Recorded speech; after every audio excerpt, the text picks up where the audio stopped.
Today we're going to be discussing maybe why you haven't recovered from feeling burnt out.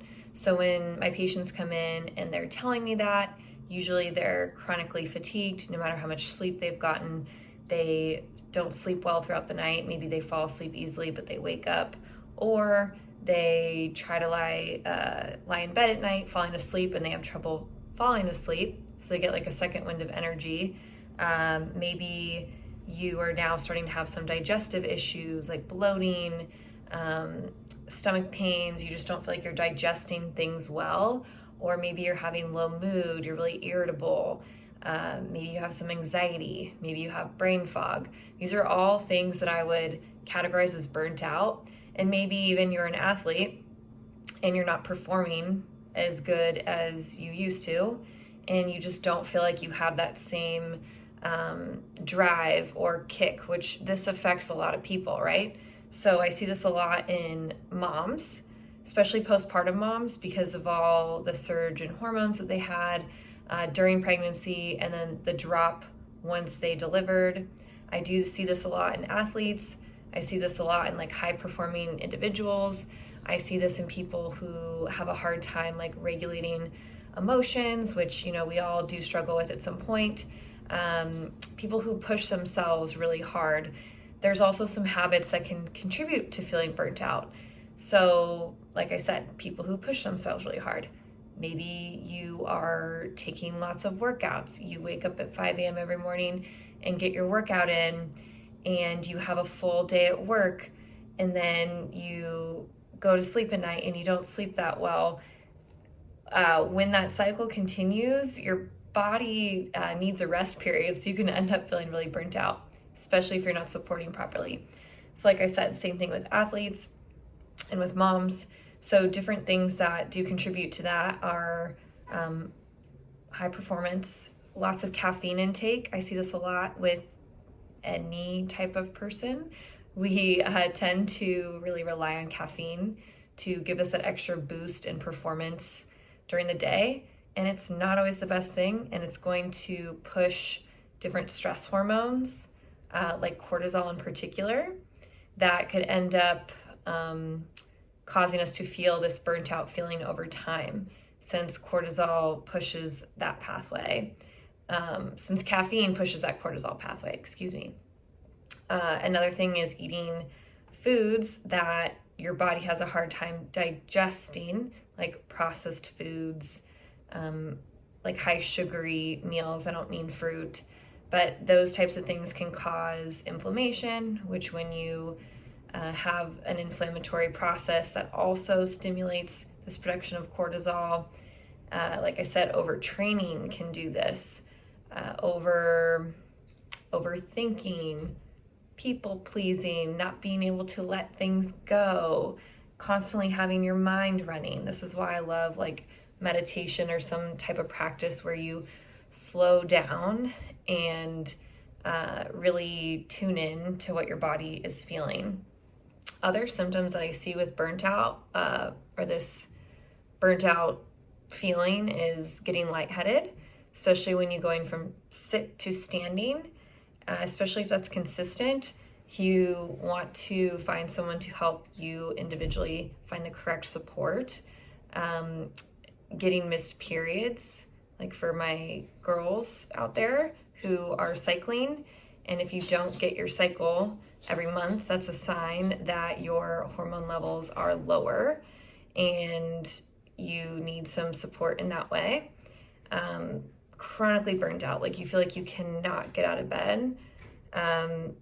Also, acid reflux is another common symptom I see. And then general like low back pain and overall body stiffness is a huge one as well. So to better understand what is going on while you're having burnout, we want to understand the physiology. So when we have perceived stress, whether it's actual stress from working out, or you have to run away from something, or we have perceived stress from someone making us upset or angry, or we have a boss that's yelling at us, or a significant other that's not doing what we would hope they would be doing.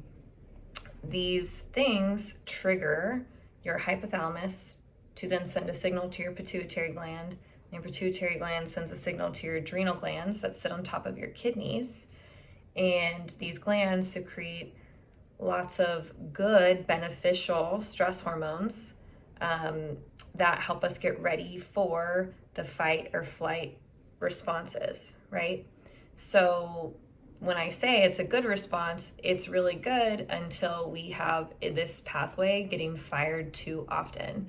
So a lot of people who are burnt out have probably Googled the term by now, adrenal fatigue. So the reason that they're saying adrenal fatigue, and that's why that this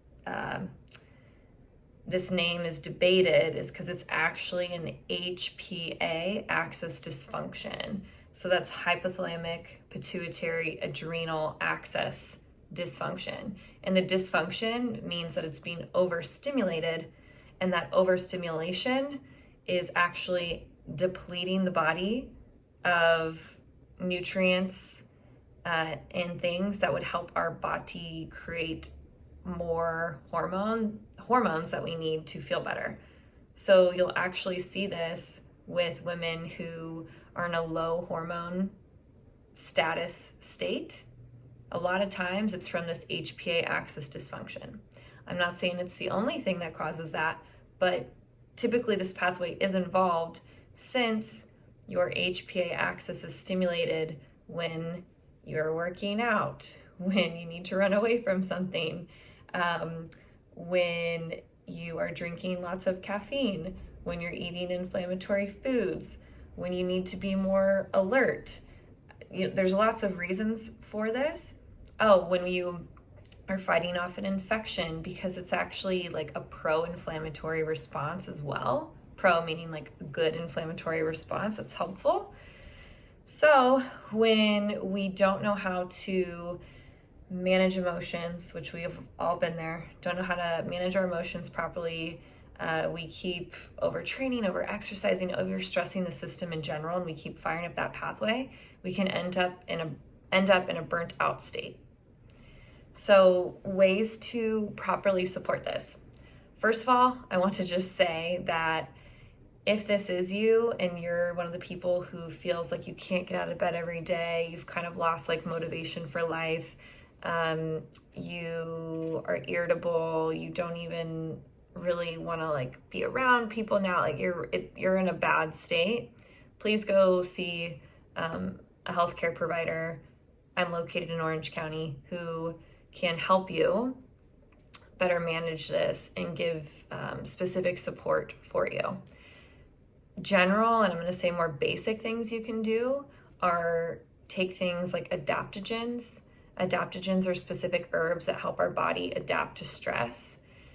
These are things like ashwagandha, rhodiola, holy basil, ginseng, reishi, different, and I'll list those here. These things can be super beneficial, decreasing any sort of stimulants.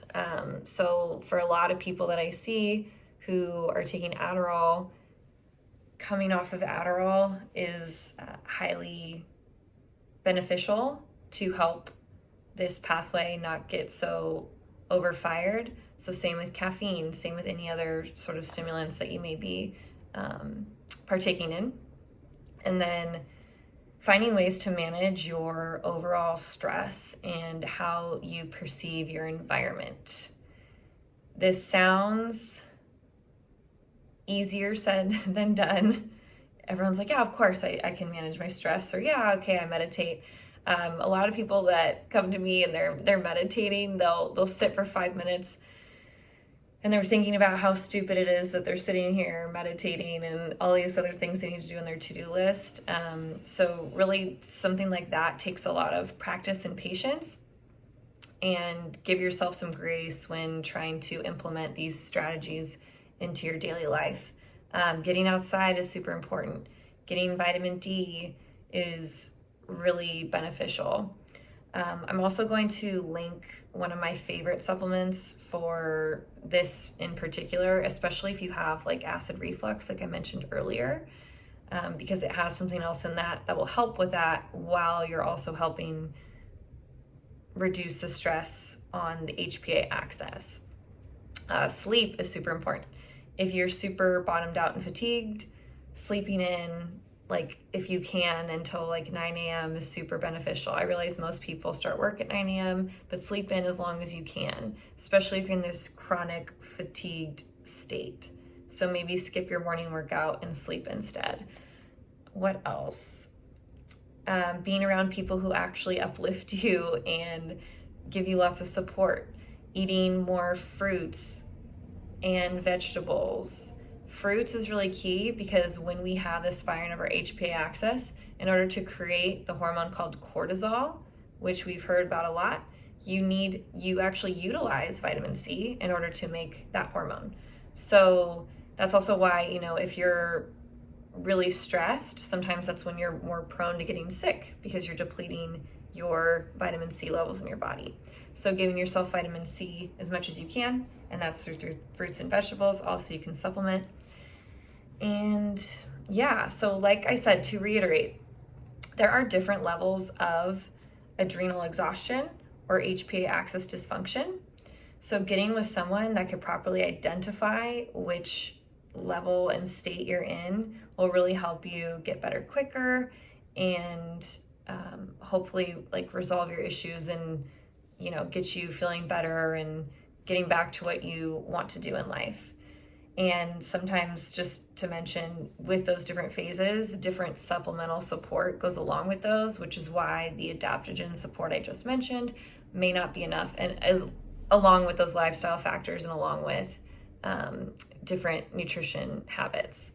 So I hope this was helpful. Please feel free to leave questions or comments below, and I will see you guys next week.